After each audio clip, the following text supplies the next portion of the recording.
السلام علیکم. My name is Farzana from the nice school. آج کلاس 4 کی اسلامک کی بک کا دوسرا چیپٹر ہم اسٹارٹ کر رہے ہیں. ریڈنگ کروں گی اور اس کی وضاحت بھی کروں گی. عقائد. سبق کا نام ہے عقائد. صفحہ نمبر 18. اسلام کے بنیادی عقائد کو سچے دل سے تسلیم کرنا ضروری ہے. ان میں سے کسی ایک بات کو نہ ماننا یا شک کرنا آدمی کو دائرہ اسلام سے خارج کر دیتا ہے اور وہ انسان مسلمان نہیں کہلا سکتا. ایسی باتوں کو اسلام کے بنیادی عقائد کہتے ہیں. دل سے ماننے اور زبان سے اقرار کو ہی ایمان لانا اور ایمان قبول کرنا کہتے ہیں. اسلام کے بنیادی عقائد یہ 5 عقائد ہیں. اسلام کے اگر ان میں سے کسی ایک پہ بھی یہ عقیدہ آپ کا کم ہوگا یا کچا ہوگا یا نہیں ہوگا تو وہ آپ دائرہ اسلام سے خارج ہو جائیں گے. اللہ پر ایمان.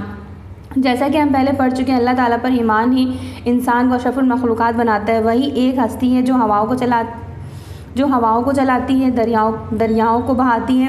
چاند ستاروں کی چمک اسی نے دی. اس کائنات کا نظام وہی چلا رہا ہے. وہ کسی کا محتاج نہیں بلکہ تمام کائنات اسی کی محتاج. اس بات پر ہمارا یقین ہے. فرشتوں پر ایمان. فرشتے اللہ تعالیٰ کی مخلوق ہیں. اللہ تعالیٰ نے فرشتوں کو نور سے پیدا کیا. وہ ہماری طرح سوتے جاگتے اور کھاتے پیتے نہیں. وہ انسانی ضروریات سے پاک ہیں. انہیں اللہ پاک نے جس کام میں لگا رکھا ہے وہ اسی میں لگے رہتے ہیں. وہ کبھی نہیں تھکتے. فرشتوں کو صحیح اور اصل تعداد کا علم تو اللہ تعالیٰ کے سوا کسی کو نہیں. 4 مشہور فرشتوں کے نام قرآن و حدیث میں جو موجود ہیں وہ یہ ہیں: حضرت جبرائیل علیہ السلام جو وحی لے کر آتے ہیں، اللہ کا پیغام لے کر آتے تھے نبی پاک صلی اللہ علیہ وسلم تک. کئی مرتبہ انسانی شکل میں بھی ہمارے پیارے نبی حضرت محمد صلی اللہ علیہ وسلم کے پاس تشریف لائے. حضرت میکائیل علیہ السلام جو ہم اللہ کے مخلوق کو رزق پہنچاتے ہیں، انہوں نے رزق سپرد کرنے کا ذمہ رکھا ہے. اللہ نے ان کے ذمہ رکھا ہے یہ کام.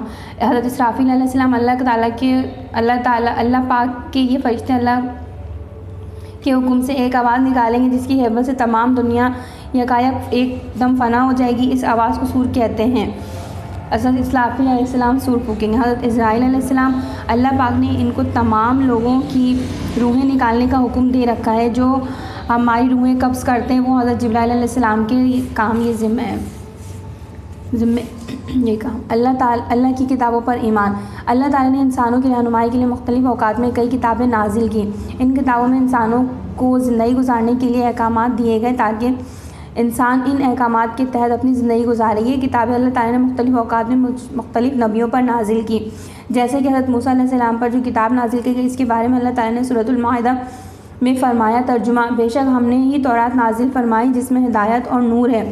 اس طرح حضرت عیسیٰ علیہ السلام پر جو کتاب نازل کی گئی ترجمہ: اور ہم نے عیسیٰ علیہ السلام کو انجیل عطا کی ہے. داؤد علیہ السلام پہ جو کتاب عطا کی گئی، ہم نے داؤد علیہ السلام کو زبور عطا کی. ہمارے پیارے نبی صلی اللہ علیہ وسلم پر قرآن مجید نازل ہوا، یہ ہم بخوبی جانتے ہیں. یہ لوح محفوظ سے تقریباً 23 سال کی مدت میں نازل ہوا. اللہ تعالیٰ کی تمام کتابوں پر ایمان لانا اسلام کے بنیادی عقائد میں شامل ہے. قرآن پاک ہی قیامت تک آخری اور سچی کتاب ہے. اس کی تعلیمات کے مطابق زندگی گزار کر ہم نجات پا سکتے ہیں.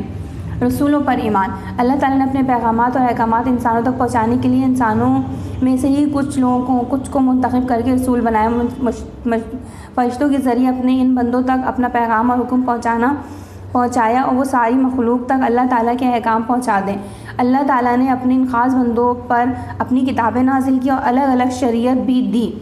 ان کو نبی کے ساتھ ساتھ رسول بھی کہتے ہیں. نبی اور رسول اللہ انسانوں میں سے ہی ہوتے ہیں، مگر انسانوں میں ان کا بلند مرتبہ ہوتا ہے. مطلب یہ بہت زیادہ اعلیٰ درجے کے ہوتے ہیں، اعلیٰ ہوتے ہیں. انسانوں میں انسان تو ہوتے ہیں لیکن انسانوں میں ان کا شمار نہیں ہوتا. یہ بہت اعلیٰ ہوتے ہیں، بہت بلند درجے والے ہوتے ہیں، بہت پاک ہوتے ہیں، بہت عظیم ہوتے ہیں. یہ کبھی جھوٹ نہیں بولتے. اللہ تعالیٰ کا جو پیغام ان کو ملتا ہے ان کو اپنی امت تک پوری ایمانداری سے پہنچاتے ہیں. تمام نبی عیبوں سے پاک ہوتے ہیں. ہمیں چاہیے کہ ہم سچے دل سے تمام رسولوں پر ایمان لائیں. ہمارے پیارے نبی حضرت محمد صلی اللہ علیہ وسلم اللہ تعالیٰ کے آخری نبی ہیں. اللہ تعالیٰ نے تقریباً 1,24,000 نبی بھیجے. حضرت محمد صلی اللہ علیہ وسلم قیامت تک کے لیے آخری رسول ہیں. آپ صلی اللہ علیہ وسلم کے بعد نبوت ختم ہو گئی. آپ صلی اللہ علیہ وسلم کے بعد اب کوئی نبی یا رسول نہیں آئے گا. جزاک اللہ.